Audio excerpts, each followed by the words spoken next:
మన ప్రభువును, మన రక్షకుడైన యేసుక్రీస్తు నామంలో మనకందరికి శుభములు. దేవుడు మనల్ని ఏ విధంగా ప్రేమిస్తున్నాడు, ఉచితంగా మనకిచ్చినటువంటి ఈ యొక్క నూతన దినాన్ని బట్టి దేవునికి వందనాలు. దేవుడు మనకిచ్చినటువంటి ఆరోగ్యాన్ని బట్టి దేవునికి వందనాలు. దేవుని యొక్క కృప మనల్ని వెంబడిస్తూ ఉన్నది.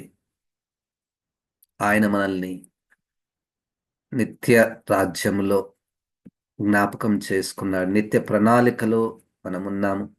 గనుకనే ఆయన సమయంలో మనము క్రీస్తును సొంత రక్షకునిగా అంగీకరించుటకు ఆత్మ ముద్ర వేయబడి పరిశుద్ధత అన్నటువంటి గురి కలిగి ఈ లోకంలో జీవించుటకు దేవుడు మనకిచ్చినటువంటి ఇంత గొప్ప ఆశీర్వాదాలను బట్టి దేవునికి వందనాలు చెల్లిస్తూ, దేవుడు మనకిచ్చినటువంటి గొప్ప ప్రత్యక్షత వాక్యమును ఇది మనం వ్యక్తిగతంగా, కుటుంబముగా, మన జీవిత కాలము మట్టుకు సరిపోయినటువంటి మార్గదర్శిగా దేవుడు మనకిచ్చినటువంటి యొక్క వాక్యాన్ని బట్టి దేవునికి వందనాలు.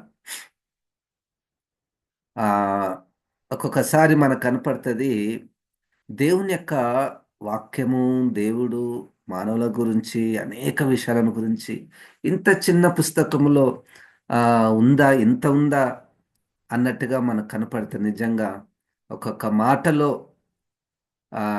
ఆ లోతును, ఆ మర్మాలను మనము గమనిస్తుంటే నిజంగా దేవుడు ఇది మానవులకు ఇచ్చినటువంటి గొప్ప భాగ్యము.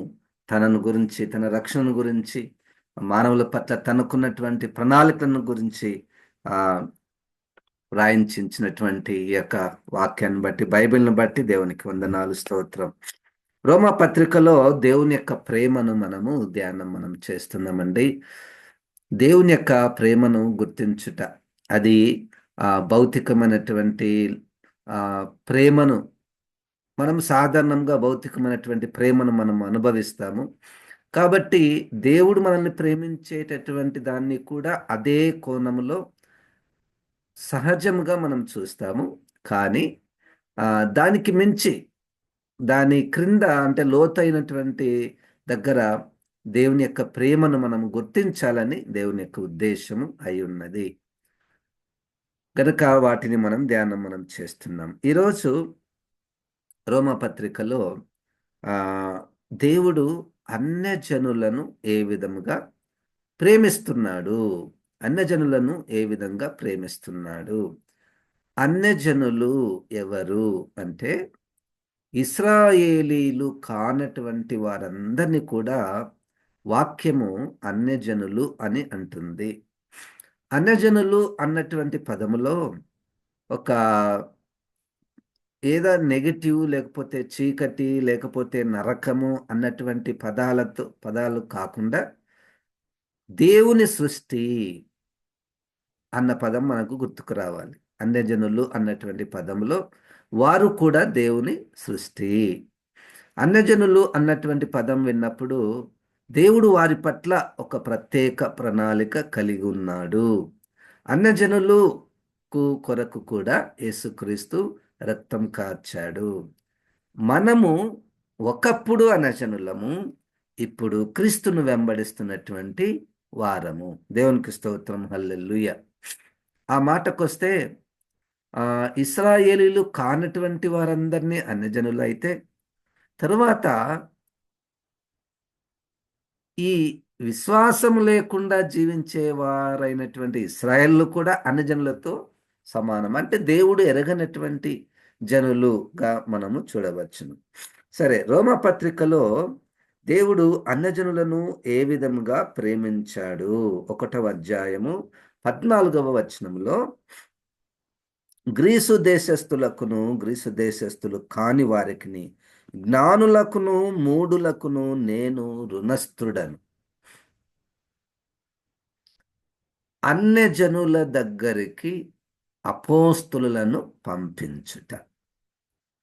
ఇది ఒకానొక టైంలో, ఒకానొక దేవుని యొక్క ప్రణాళికలో మీరు అన్యజనుల దగ్గరికి ఇప్పుడే పోకండి, ఇశ్రాయేలీలలో నశించిన వారి యొద్దకే పొండి అని యేసుక్రీస్తు చెప్పాడు. అక్కడ ప్రారంభించి ఇప్పుడు సువార్త విస్తరిస్తున్నది. అనేక అన్యజనుల దగ్గరికి దేవుడు తన సేవకులను పంపించుచున్నాడు. ఏ భేదము కూడా లేకుండా ఆ విషయంలో అనేకులను దేవుడు సిద్ధపరిచి, యూదులకు అన్యజనులు అంటే ఒక తక్కువ చూపు ఒకానొక కాలంలో ఉండేది.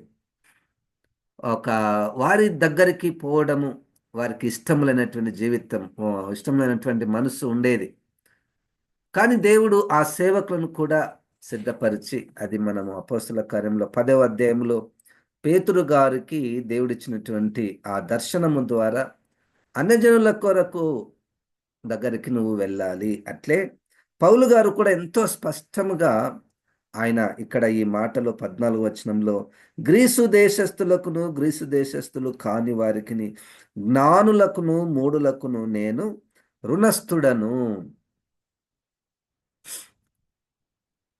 అంటే నేను వారికి చెప్పే బాధ్యత, భారము నాకు ఉన్నది. వారి దగ్గరికి పోయే భారము, బాధ్యత నాకు ఉన్నది. అప్పటికే ఆయన 13వ వచనంలో చూడండి, సహోదరులారా నేను ఇతరులైన అన్యజనులలో ఫలము పొందినట్లు. అంటే ఈ మాట్లాడే సమయానికే అన్యజనులలో ఆయన ఫలము చూశాడు. దేవునికి స్తోత్రం, హల్లెలూయా. దేవుడు అన్యజనులను ప్రేమించుటలో మొట్టమొదటిగా సేవకులను, భారముతో కలిగినటువంటి సేవకులను, ఏదో ఒక గొప్ప వ్యక్తి ఆ బీదవారికి సహాయం చేసినట్టు కాక, నేనే వాళ్ళకు రుణపడి ఉన్నాను అన్నట్టు అన్నమాట. నేనే వాళ్లకు రుణపడి ఉన్నాను అన్నటువంటి భారముతో సేవకులు అనుజనుల మధ్య వారు పరిచర్య చేశారు, చేస్తూ ఉన్నారు. ఆ విధంగా మనము దేవుని యొక్క ప్రేమను మనము గుర్తించవచ్చు. 16వ వచనంలో సువార్తను గూర్చి నేను సిగ్గుపడు వాడను కాను. ఏలైనగా నమ్ము ప్రతి వానికి, మొదట యూదునికి గ్రీసు దేశస్థునికి కూడా రక్షణ కలుగ చేయుటకు అది దేవుని శక్తి అయి ఉన్నది. దేవునికి స్తోత్రం. ఇక్కడ సువార్తను గూర్చి నేను సిగ్గుపడను వాడును కాను. ఈ సువార్త అంటే యేసుక్రీస్తుని గూర్చినటువంటి సువార్త అందరికీ, గ్రీసు దేశస్థునికిని మరియు యూదునికి కూడా అది రక్షణ కలగచేయు దేవుని శక్తి అయి ఉన్నది. సువార్త మాత్రం ఒకటే. సువార్త అది ఇశ్రాయేళ్ళకైనా ఒకటే, అది అన్యులకైనా ఒకటే. ఈ సువార్త అందరినీ రక్షింపగలదు. యూదులను రక్షింపగలదు, గ్రీకులను రక్షింపగలదు, అన్యులను ఆయన ఈ యొక్క సువార్త రక్షింపగలదు. దేవుడు ఏ భేదం లేకుండా, ఏ పక్షపాతం చూడకుండా సువార్త అన్నటువంటిది అందరికీ ప్రకటించుచున్నాడు. ఆ విధంగా దేవుడు ప్రేమిస్తున్నాడు. మనకు చూడండి, ఆ ఒకప్పుడు కేవలము ఇశ్రాయేల్ వాళ్ళకే వాగ్దానాలు, వాళ్ళకే ప్రవక్తలు, ప్రవచనాలు, ధర్మశాస్త్రము, ప్రత్యక్షతలు, అవి చాలా ఆధిక్యతలు, వాళ్ళకే దేవాలయము, పండుగలు ఉండేటటువంటివి. కానీ ఇప్పుడు ఒక దేవుని యొక్క గొప్ప ప్రణాళికలో సువార్త, రక్షణ సువార్త అనేటువంటిది అందరికీ ప్రకటించుటకు దేవుడు ఒక గొప్ప ప్రణాళిక వేసి అనేక సేవకులను సిద్ధపరుస్తున్నాడు. దేవునికి స్తోత్రం. నిజంగా మనము మాట్లాడుతున్న సమయానికి కూడా ఎంతోమంది సేవకులు అన్యజనుల మధ్య వారు అన్యజనుల మధ్యకు పంపబడిన వారు. దేవునికి స్తోత్రం, హల్లెలూయా. సిగ్గుపడేటటువంటి వారు కాదు. ఒకానొక సమయంలో యూదులు, ఈవెన్ క్రైస్తవులైనప్పటికీ, క్రీస్తును అంగీకరించినప్పటికీ, సేవకులైనప్పటికీ అన్యజనుల దగ్గరికి పోవాలంటే కొంచెం సిగ్గు, అవమానము, అదేదో నామోషి మాదిరి తక్కువగా నేను తక్కువైపోతానేమో వారి దగ్గరకు వెళ్తే అన్నటువంటి ఆలోచన కలిగి ఉన్నటువంటి స్థితులు కూడా ఉన్నాయి. దేవుడు వారిని సిద్ధపరిచి వారు సిగ్గుపడకుండా, అది పాయింట్. సేవకులు సిగ్గుపడకుండా అన్యజనుల దగ్గరికి వెళ్ళడము. ఇది దేవుడు అన్యజనులను ఏ విధముగా ప్రేమిస్తున్నాడు. దేవునికి స్తోత్రం. ఇప్పటికి కూడా మనం అక్కడక్కడ కొంతమంది సేవకులు అన్యజనులలో చాలా రకాలుంటారు కదండీ. అన్యజనులలో చాలా రకాలుంటారు. పేదవారుంటారు, విగ్రహారాధికులుంటారు, తెలియనటువంటి స్థితిలో ఉంటారు. వాళ్ళ దగ్గర సిగ్గుపడకుండా పరిచర్య చేయుట. నేను వాళ్ళకే రుణపడినట్టు పరిచర్య చేయుట. అదేదో మనము చాలా హై స్థాయిలో ఉన్నాము, వారు చాలా కింద స్థాయిలో ఉన్నారు, నేను వాళ్లకు సువార్త ప్రకటిస్తున్నాను అన్నటువంటి మనస్సు లేకుండా, సిగ్గుపడకుండా. ఈ మధ్యలో ఒక కంప్లైంట్ నేను విన్నాను. ఒక కంప్లైంట్.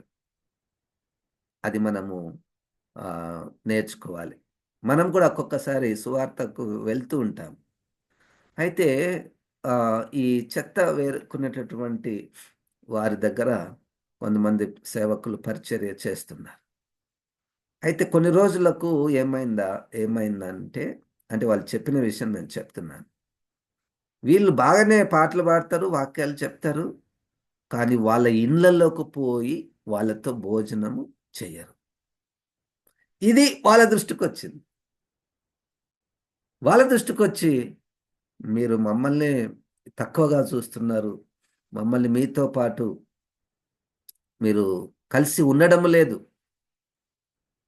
అన్నటువంటి మనసొచ్చి వారికి కొంచెం ఇబ్బంది కలిగి వారిని వద్దన్నట్టు, ఇక మీరేం రానవసరం లేదన్నట్టు చెప్పారు. చూడండి, ఈ విషయాలలో ఇది నేర్చుకొనుట కాదండి. క్రీస్తు ఆత్మను కలిగి ఉంటే ఏ భేదము లేకుండా సిగ్గుపడకుండా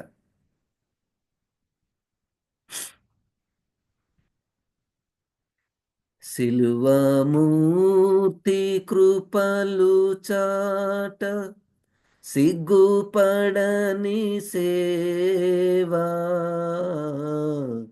సిలువమూర్తి కృపలు చాట సిగ్గుపడని సేవా, సిలువ నిందలను భరింప, సిలువ నిందలను భరింప, శిరము వంచి మురియు సేవా, శిరము వంచి మురియు సేవా. కష్టమే, కష్టమే. మన మన మన సంస్కృతి, మన బట్టలు, మన భోజనము, మన ఇల్లు, అవతల వ్యక్తుల యొక్క సంస్కృతులు, వాళ్ళ భోజనాలు, వాటిలు, వాళ్ళ పనులు. అదే ఉదయం అంతా చెత్త ఏరుకుంటారు. చెత్త ఏరుకోవడం కాదు, చెత్తను తీసుకొని పోతారు. మన ఇంట్లోకి వచ్చి చెత్తను వేసుకుంటారు కదా అండి. నాకెంత, మనం ఆ చెత్త బండి దగ్గర పోతేనే ముక్కు మూసుకుంటాం. కానీ వాళ్ళు చెత్త బండిలోనే ఉంటారు, ఏం ముక్కు మూసుకోరు. చెత్త బండిలోనే ఉంటారు. అంత ఆ స్థితిలో అన్నీ పట్టుకుంటారు చేతులతోటి వాళ్ళు. అన్నీ పట్టుకుంటారు. వాళ్ళు తినేటటువంటి భోజన ప్లేట్లలో మనకు భోజనం పెడితే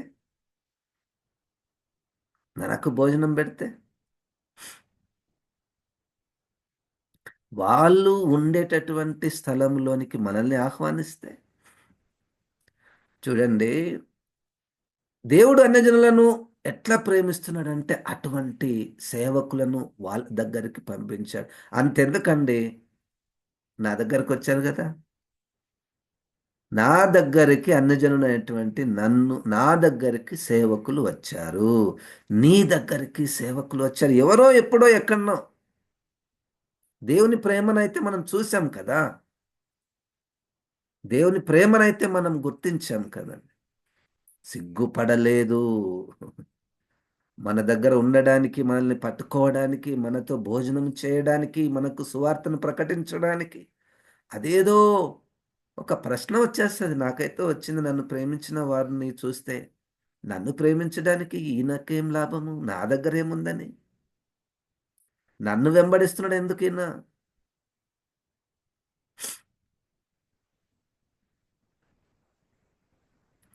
నా వంటి నరుడొకడు నన్ను ప్రేమించిన నా వలన ఫలము గోరు.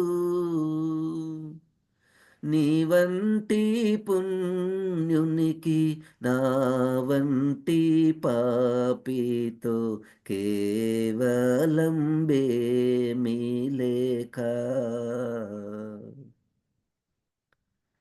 ఒక నరుడు నన్ను ప్రేమించాలంటే ఒక ఫలం కోరుకుంటాడు. కానీ ఈయన ఏంటయ్యా నా అంబడి పడ్డాడు, ఈమెంది నా అంబడి పడింది, సువార్త అంటది, దేవుని ప్రేమ అంటది, ఆ, దేవుడు క్షమిస్తాను అంటది. అటువంటి వాళ్ళు నా నా నా జీవితంలో అయితే ఉన్నారండి. సిగ్గుపడలేదు నా దగ్గర నిలబడ్డానికి. వాళ్ళు సిగ్గుపడిన వాళ్ళు కూడా ఉన్నారు. సిగ్గుపడిన వాళ్ళు మనతోటి ఉంటే, వీళ్ళతోటి ఉంటే మనకేంటి లాభం? ఈయన దగ్గర ఉంటే మళ్ళీ వాళ్ళు మనల్ని తిడతారేమో,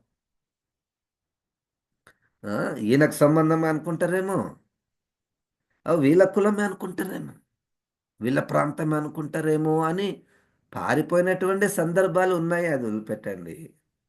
దేవుడు ఈ ప్రేమించినటువంటి వారు ఉన్నారు చూడండి, అబ్బా, అది దేవుని ప్రేమయే. మానవుని ప్రేమకు అది అంతు అందదు, సరిపోదు. మానవుడు బంధు బంధు రక్తంను చూస్తాడు, స్థలాన్ని ప్రాంతాన్ని చూస్తాడు, ఆ, అవసరత చూస్తాడు, ఆశిస్తాడు. ఇవన్నీ ఎన్నో ఉంటాయి. కానీ దేవుని ప్రేమతో నింపబడినటువంటి సేవకులు అన్యజనులను ప్రేమిస్తూ ఆ ప్రేమలోనే సువార్త ప్రకటించబడిందండి. చూడండి, నేను క్రీస్తుని అంగీకరించడంలో నాకు అక్షరాలు తెలియదు. అక్షరాలు యేసుక్రీస్తు ప్రభు అని మీ నోటితో ఒప్పుకొని, మీ హృదయంలో దేవుడు ఆయనను లేపినాడని మీరు నమ్మిన ఎడల మీరు రక్షించబడదురు. అక్షరాలు తెలియదు, అక్షరం తెలియదు. కానీ ఆ ఆ మాటలో ఉన్నటువంటి సారము కలిగినటువంటి సేవకులు నన్ను ప్రేమించారు చూడండి, అది నాకు అంటుకున్నది. దేవుని ప్రేమ ఇంత ఉంటుందా? అరే, నా బంధువులలో నన్ను ఎవరు ఇంతగా ప్రేమించలేదే.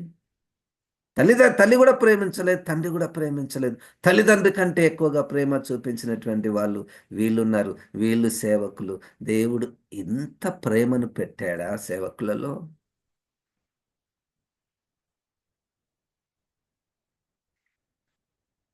శిలువమూర్తి కృపలను చాట సిగ్గుపడని సేవ. హల్లెలూయా. ఆ? మన భారతదేశానికి మిషనరీలు రావడం ఏంటి? సిగ్గుపడతారా వాళ్ళు? హల్లెలూయా. మనం పెట్టిన భోజనం తిన్నారు కదా, మనం వేసిన మంచాలనే పనుకున్నారు కదా. ఈ మధ్య కాలంలో నేను ఒక సాక్ష్యం విన్నా. ఎంత అద్భుతమైనటువంటి సాక్ష్యం అంటే, అబ్బా, దేవుని నేను స్తుతించాను. ఈ కొన్ని ప్రాంతాలలో ఒక భార్య భర్తలు సేవ చేస్తున్నారు. వాళ్ళను చూడడానికి ఇంకొక సేవకుడు వెళ్ళాడు. ఆ ప్రాంతం ఎటువంటిదంటే భయంకరమైనటువంటి ప్రాంతం. ఈ దోమల వల్ల మలేరియా, టైఫాయిడ్, ఇవన్నీ అసలు 100% తప్పకుండా ఈ దోమతెర ఉండాలి, నెట్ ఉండాలి. వాళ్ళ ఇంట్లో ఒకటే నెట్ ఉందంట భార్య భర్తలకు. అయితే ఈ సేవకునికి ఎట్లా అంటే, అదే నెట్టులో భార్య భర్తలు, ఇంకొక పక్క ఈ సేవకుడు పడుకున్నారంట. ఈ సాక్ష్యం ఆయన చెప్పంగా నేను విన్నా. అదేంటి ప్రేమయ్యా? అదేంటి ప్రేమ? తోటి సేవకుని పట్ల ఇంత ప్రేమనా? ఇంత షేరింగా? ఇంత పంచుకోవడమా? ఎక్కడెక్కడన్నా హోటల్లో ఉండిపోవాయా? లేదా ఆ పక్క రూమ్లో దుప్పటి కప్పు అని పనుకోపో. ఉమ్? సిగ్గుపడని సేవ.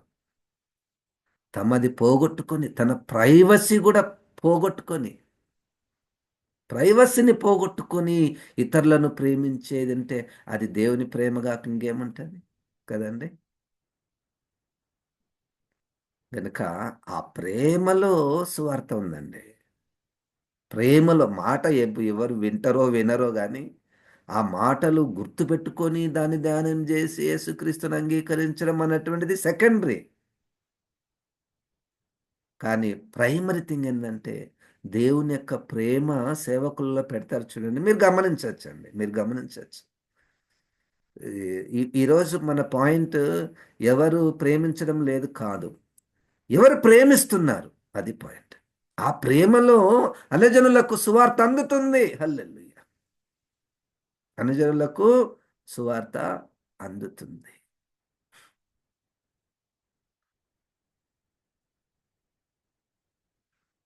కనుక దేవుడు మనల్ని ఏ విధంగా మనల్ని అయితే ప్రేమించాడు. ఎందుకంటే మనం ఒకప్పుడు అన్యజనులము. ఇప్పుడు అన్యజనులను దేవుడు ప్రేమిస్తున్నాడు. సువార్తను గూర్చి నేను సిగ్గుపడు వాడను కాను. ఎక్కడికైనా పోతాను సార్. అది యేసు ప్రభుకున్నటువంటి మనసే కదా! సమరయకు పోవడము, ఆ! గెరాసేనుల దేశమునకు వెళ్ళడము. ఇదంతా బౌండరీస్‌ని క్రాస్ చేయడం. అరే! సమరయకపోతే మనం అపవిత్రపరచబడిపోతాం. ఏముంది? ఏం కథ అంత. మిక్స్‌డ్ జనము. అంతా అన్యజనులను ఇశ్రాయేల్ అన్యజనులను పెళ్లి చేసుకుంటే ఆళ్ళందరికి పుట్టినటువంటి ఆ జనాంగం అంతా సమరయలో ఉంటారు. ఈ యూదులు ఎట్లా? మేము పవిత్రమైన వారము. మేము యూదులనే పెళ్లి చేసుకుంటాము. మా దగ్గర గుడి ఉంది. మీ దగ్గర గుడి లేదు అన్నట్టుగా వీళ్ళు. ఒక సేవకుడు, ఒక సేవకులు గుంపు అనుజనుల దగ్గరికి పోతున్నారు అంటే దేవుని ప్రేమతో పోవాలి. అది పాయింట్. సువార్త చెప్పిరండి. మైక్‌లో సువార్త చెప్పండి. కరపత్రికలు పంచండి. సెకండరీ. రెండోది మొదటిగా ప్రేమించుట. హల్లెలూయా! ప్రేమించుట అంటే క్రీస్తు నాలో ఉంటే, క్రీస్తు మనలో ఉంటే, మనల్ని సువార్త చెప్పడానికి పంపిస్తుంటే, ఏ భేదము లేకుండా క్రీస్తు ప్రేమను మనం చూపిస్తాం. These are not instructions. No, no, no. Never follow instructions. ఆహా! ఇప్పటి నుండి అన్యజనులను ఇట్లా ప్రేమించాలా? No, no, no. ఇట్లా వాళ్ళ దగ్గర భోజనం చేయాలా? No, no, no, no. అది కాదు పాయింట్. మనం క్రీస్తును ప్రభువా నువ్వు నాలోకి రా. నాలో ఎందుకు ఇది లేదు? నేనెందుకు ఇది చేయలేకపోతున్నాను? నేనెందుకు ఇది వాళ్ళని తక్కువ చూస్తున్నాను? ఎందుకు వాళ్ళ దగ్గర నేను నిలబడలేకపోతున్నాను? మనం సువార్త సేవకు పోతాం కదండీ! భోజనాలు పెడతాం గదా! భోజనాలు చేసే టైంలో మన గుంపులెవరు? ఏ గుంపు దగ్గరికి పోతావు నువ్వు? ఏ గుంపు దగ్గర పోయి నిలబడతావు? అప్పటి వరకు అన్యజనులు సువార్త రండి రండి యేసుని యొద్దకు రమ్మనుచున్నాడు అని నేను పాట పాడితే. యేసే రక్షకుడు, యేసే అందరి కొరకు ప్రాణం పెట్టినటువంటి వాడు రక్షణ పొందండి అని నువ్వు బోధిస్తే. భోజనం దగ్గరికి వచ్చే లోపల వాళ్ళు ఆ మూలకుంటారు ఎన్నో. అందరు ప్లేట్లు పడేసి దగ్గర పక్క నిలబడి తింటుంటారు. అక్కడికి నేను పోను. వాళ్ళతో మాట్లాడేదే లేదు. నేను నీకు ప్రైజ్ ది లార్డ్ చెప్పాలి. నువ్వు నాకు ప్రైజ్ ది లార్డ్ చెప్పాలి. అయిపాయ్. ఎక్కడ ఎక్కడ మిస్ అవుతుంది పాయింట్? ఎక్కడ మిస్ అవుతుందో నువ్వే గదా సువార్తకు పోతానని పోయింది. నేనే గదా సువార్త చెప్తానని చేయలేపింది. పెద్ద బోర్డే పెట్టుకుంటి గదా! పెద్ద బోర్డు, లేబుల్, పేరు, డిగ్రీలు మొత్తం నాకున్నాయి. మరి సిగ్గుపడుతున్నావెందుకు నాయనా?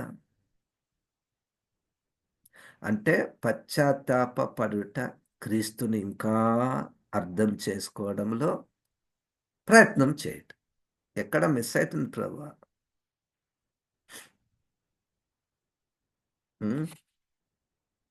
వాళ్ళు నిలబడి తినాలా? మనం కుర్చీలలో కూర్చొని తినాలనా? వాళ్ళకి ఇస్తరాకులు, మనకు పింగాణి ప్లేట్ల.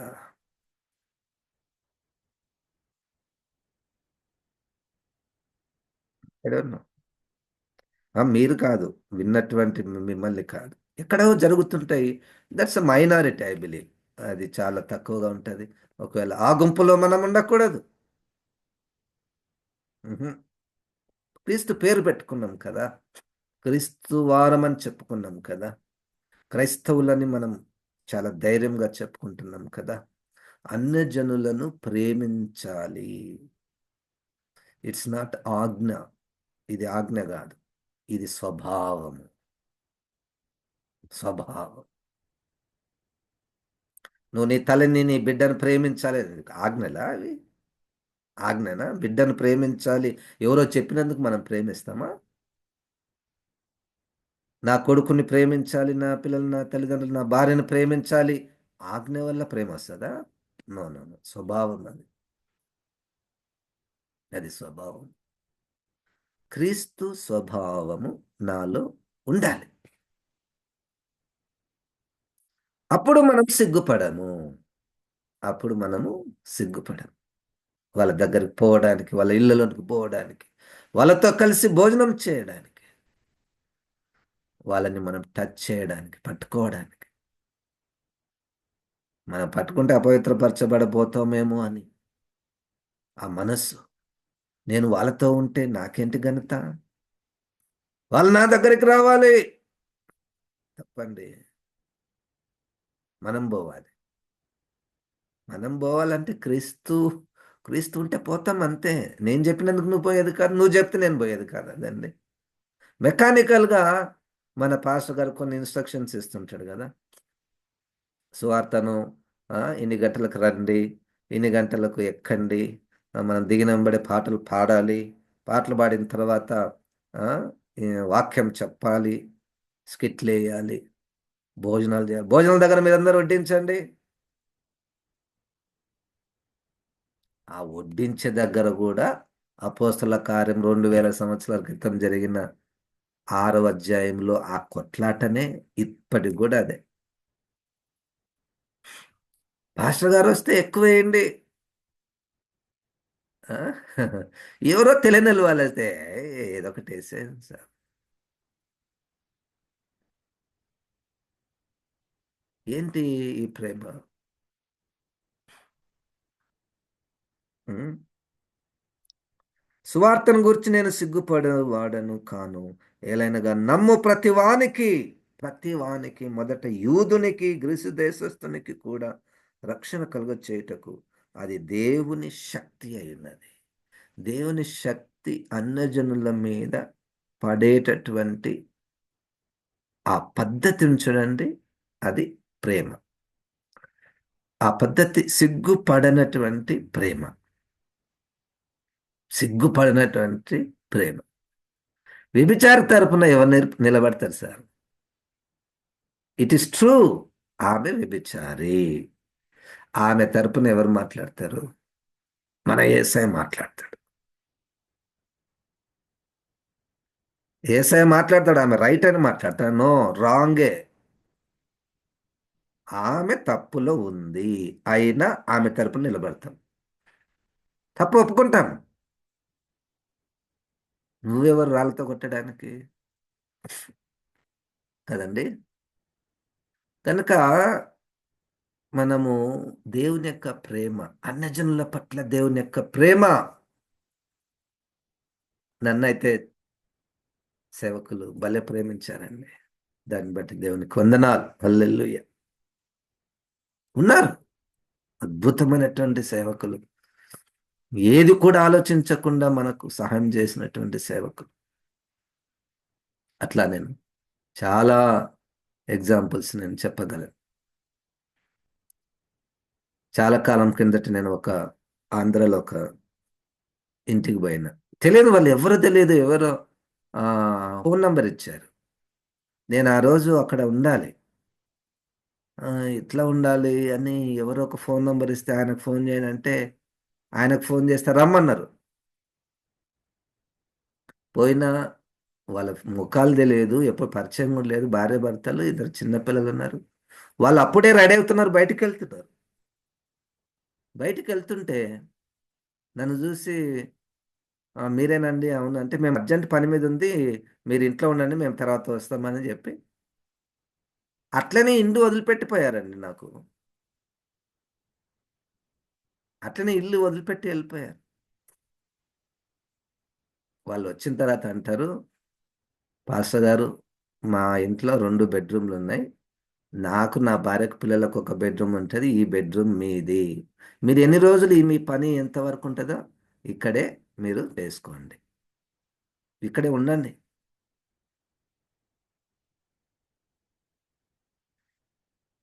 అన్యజనుల పట్ల దేవుని యొక్క ప్రేమ,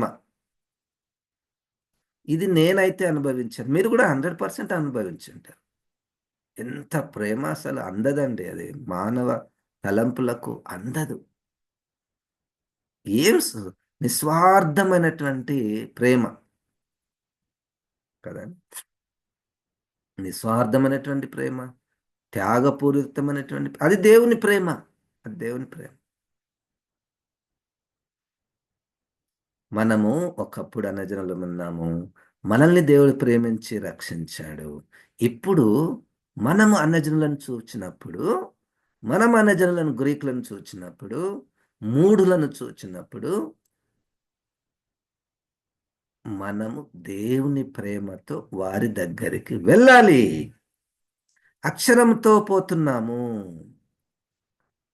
ఆడంబరాలతో పోతున్నామేమో, ఆటలతో పోతున్నామేమో, వాటితో పాటు వాటితో పాటు కాదు. ఫస్ట్ ప్రేమ. ప్రేమను ప్రదర్శించడానికి అవి మనం ఉపయోగించొచ్చు. పాట పాడాలి. కానీ బయటికి ఆ వ్యక్తి ప్రేమను చూడాలి. హల్లెలూయా! దేవుని ప్రేమను ప్రకటించాలి. మన జీవితాల ద్వారా దేవుని ప్రేమను ప్రకటిస్తే వాళ్ళు పట్టబడతారండి. పట్టబడతారు. నేను అదే మార్గంలో వచ్చాను నేను. నాకెందుకు ఈ క్రీస్తు అంటే అంత ఇష్టము, ఈ క్రైస్తత్వం అంటే అంత ఇష్టమంటే, దీంట్లో ఎంతో ప్రేమ ఉన్నది. హల్లెలూయా! హల్లెలూయా! హల్లెలూయా! ఎంతగా నన్ను వాళ్ళు ప్రేమించారు. వాళ్ళ ఇల్లు ఇచ్చారండి. వాళ్ళ ఇల్లు ఇచ్చారు, వాళ్ళ బట్టలిచ్చారు, వాళ్ళ భోజనం పెట్టారు. ఆ! ఇండ్లంతా వదిలిపెట్టిపోతారు. హల్లెలూయా! అది దేవుని ప్రేమ. పరిశుద్ధాత్మ దేవుడు ఈ యొక్క వాక్యాలను మనలో ఫలింపచేయునుగాక. జీవం గల దేవా, నీకు వందనాలు, మాకిచ్చినటువంటి ప్రభా, ఈ జీవం కలిగినటువంటి, వెలుగై ఉన్నటువంటి, నిత్య జీవితంతో నింపబడినటువంటి ప్రభా, ఈ మాటలు నాలో నాటుము, ఫలింపచేయుము. ప్రభా, మాలో ఫలింపచేయమని యేసు నామమున ప్రార్థిస్తున్నాము తండ్రి. ఆమేన్. ఇప్పుడు మన పరమ తండ్రి అయిన దేవుని యొక్క ప్రేమ, ప్రభువైన యేసు క్రీస్తు యొక్క కృప, పరిశుద్ధాత్మ దేవుని యొక్క సహవాసం మనకందరికి సదాకాలము తోడై ఉండును గాక. ఆమేన్. దేవుడి మాటలు దీవించును గాక.